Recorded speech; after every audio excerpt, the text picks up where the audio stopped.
शाबित पेश करता है आप सभी के लिए कहानी सालों पुराने भूतिया विराट गांव की। मैं हूं आपके साथ मिहिर जैन। इस दुनिया में ऐसे कितने रहस्य हैं जो आज भी अनसुलझे हैं, अनकहे हैं। ऐसे ही तमाम राज छिपे हैं भारत के कुछ पिछड़े हुए इलाकों में। इन इलाकों में हमारे जैसे लोग जाते जरूर हैं, मगर हमें कभी पता भी नहीं चलता कि हर समय हर लम्हा हमें कोई ना कोई यहां देख रहा है। यह कहानी भारत के ऐसे ही एक पिछड़े इलाके विराट गांव की है, जहां मौजूद लोगों के मुताबिक रात में इस पूरे नगर में कोई औरत बिलख बिलख कर रोती है। वो औरत आखिर कौन है, कहां रहती है, ये कोई नहीं जानता। लोगों ने देखा है तो बस विराट गांव में गुप्त अंधेरा और बिलखती हुई, रोती हुई, चीखती हुई किसी औरत की आवाज। निखिल को हमेशा से ही पैरानॉर्मल इन्वेस्टिगेशन में दिलचस्पी थी। उसे बहुत शौक था कि कभी वो भी किसी भूत को देखे, किसी पैरानॉर्मल इन्वेस्टिगेशन का हिस्सा बने। 5 साल पहले अपने कंप्यूटर साइंस की पढ़ाई पूरी करने के बाद अब नौकरी वगैरह में उसे कुछ खास दिलचस्पी नहीं थी। एक रोज अपने लैपटॉप पर उसने एक ब्लॉग पढ़ा। उस ब्लॉग पर बहुत कम रिप्लाईज थे, मगर निखिल को वो ब्लॉग बहुत पसंद आया। उस ब्लॉग में लिखा था कि विराट गांव का रहस्यमय सच जिससे आप अनजान हैं। यह ब्लॉग पढ़ निखिल को लगा कि शायद यही वो डेस्टिनेशन है जहां उसे जाना चाहिए। निखिल ने कई और ब्लॉग्स पढ़े। उसने सोशल मीडिया पर बहुत सा मटेरियल ढूंढने की कोशिश करी। करीब 1 घंटे में ही उसे विराट गांव की बहुत सी इंफॉर्मेशन मिली। कुछ ही दिनों में सामान पैक कर निखिल विराट गांव की ओर निकल गया। लखनऊ से तकरीबन 70 किलोमीटर दूर विराट गांव एक बहुत ही छोटा सा कस्बा था। रात तकरीबन 9 बजे निखिल विराट गांव पहुंचा। निखिल की ट्रेन जैसे ही विराट गांव स्टेशन पर पहुंची तो फिजा में एक अलग सी ठंडक थी। निखिल हैरान था कि सितंबर के महीने में भी दिसंबर जैसी ठंड क्यों है यहां। निखिल ने घड़ी की ओर देखा तो वक्त केवल 9। निखिल ने सोचा कि 9 बजे ही इतना वीराना, शायद इसी विराट गांव में इस बार वाकई वो किसी भूत को देख सकता था या फिर कुछ ऐसा एक्सपीरियंस कर सकता था जिससे इन तमाम चीजों पर वो एतबार कर सके। निखिल स्टेशन के बाहर पहुंचा तो ना कोई रिक्शा और ना ही कोई ऑटो कैब, उसे कुछ भी नहीं दिखाई दिया। निखिल के मन में कहीं ना कहीं एक घबराहट थी कि कहीं कोई चोर या कोई लुटेरा उसका सामान न लूट ले। नजदीकी एक चाय की दुकान दिखी तो निखिल ने एक चाय बोलकर चाय वाले से ही पूछा कि भैया यहां कोई टैक्सी या कोई रिक्शा नहीं मिलेगा। यह सुनकर चाय वाले ने निखिल को ऊपर से नीचे तक घूरा और कहा कि बाबूजी मिलता तो सब है, लेकिन आपको जाना कहां है। निखिल बोला कि सुना है विराट गांव में कोई भूत है और इसी वजह से लोग यहां ज्यादा आते जाते भी नहीं।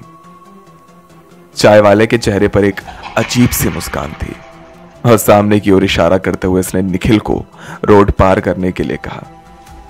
चाय पीकर निखिल आगे की ओर बढ़ा। जैसे ही उसने रोड पार करी तभी एक ऑटो आता उसे दिखाई दिया।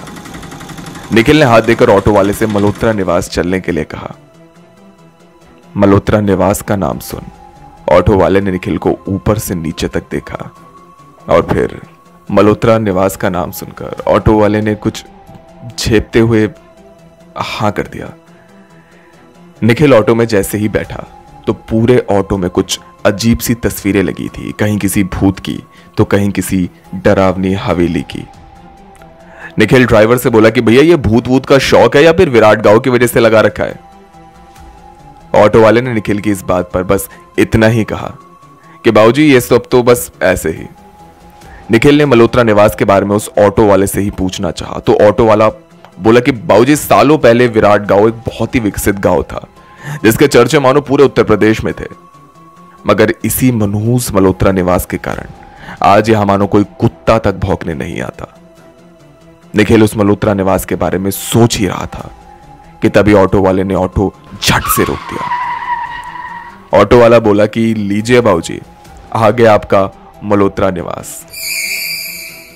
निखिल ने मल्होत्रा निवास जैसे ही देखा तो एक वक्त के लिए तो मानो उसकी सांसें ही रुक गई।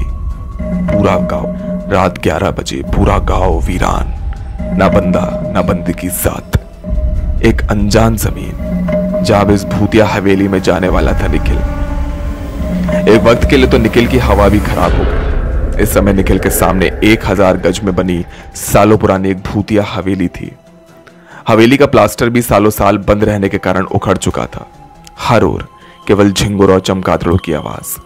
एक बड़ा सा टूटा हुआ लोहे का दरवाजा, जिसे पार कर अब निखिल को भी हवेली के अंदर जाना था।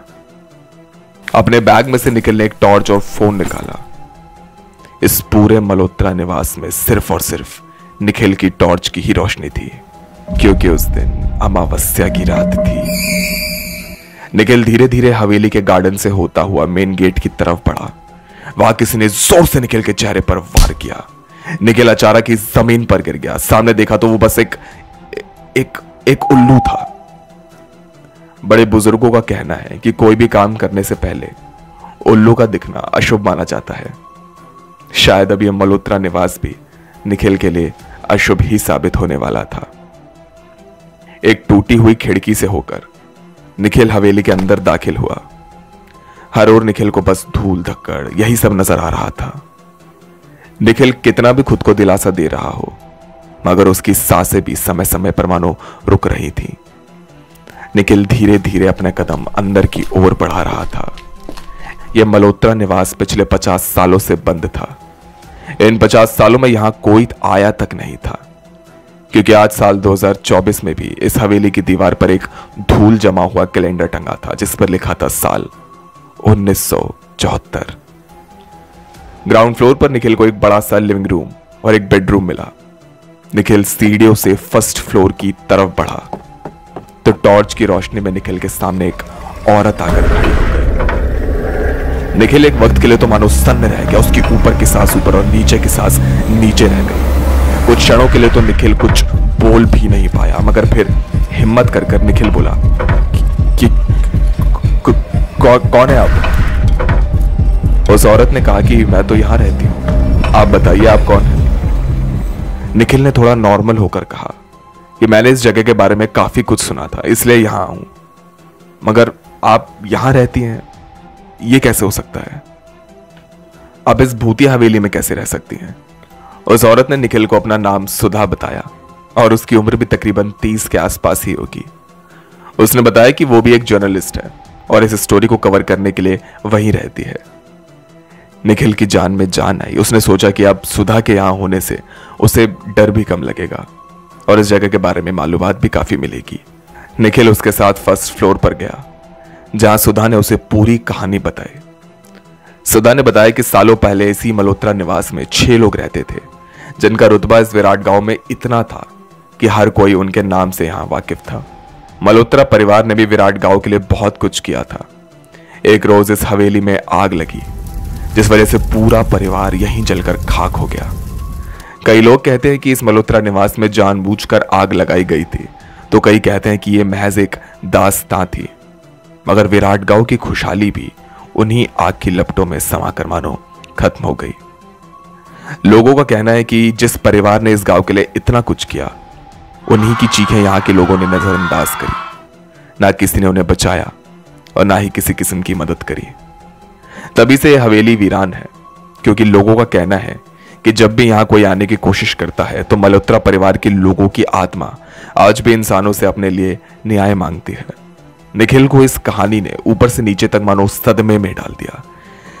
जिस हवेली को वो महज एक शौकिया तौर पर घूमने आया था, उस परिवार की दास्तान कितनी दुख भरी थी।